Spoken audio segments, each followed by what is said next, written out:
One of the characteristics of this particular development is that in each house there's a wall that has no windows on it. And so I wanted to make that wall feel more interesting than just a blank surface. So what you'll see here is that I've used depth to give a sense of character to this space, and I've used color to make the backs of the shelves and the backs of the alcoves differentiated from the front.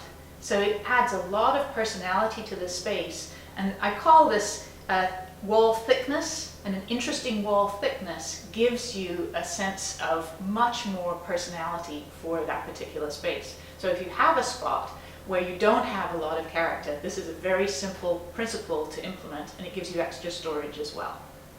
You'll also notice from here that there's a connecting view and a pass-through between the living room entry area and the kitchen.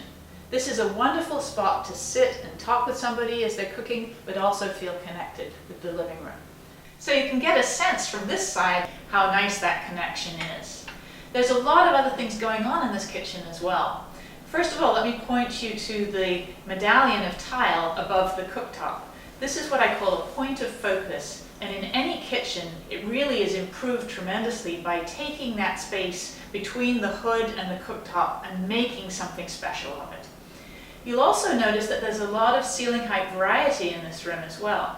The soffit has task lighting in it that brings light right down to the countertop. That soffit is also banded with a cherry trim line, and that cherry trim line becomes the trellis that is sheltering the kitchen island. This is a subtle demarcation between the kitchen and the eating area. You could live without it, but it does something wonderful to differentiating space from space. And notice that the eating area itself is a banquette. It has almost a built-in couch around it, and then the table is set against that. This saves an enormous amount of square footage. So by having the table become something that can serve both formal and informal functions, you end up with this lovely space close to the porch, close to where food is being prepared, but should you want to use it for a formal occasion, this raised countertop actually hides all the dirty dishes, so it's the best of all worlds. But if you really want to have a formal occasion, there's a space in the living room that can actually convert to a formal dining room when you need it. You pick up the table from this space, you move it into the library alcove, you move the living room furniture around a bit, and you've got the perfect space for a Thanksgiving dinner. Another principle that I often write about is called theme and variations. Just like a piece of music, a house benefits greatly from having theme and variations, a form or a pattern that's repeated in several places throughout the space. This window, which is actually a design that I did for Marvin Windows, it's my dream window, and here it is in our house.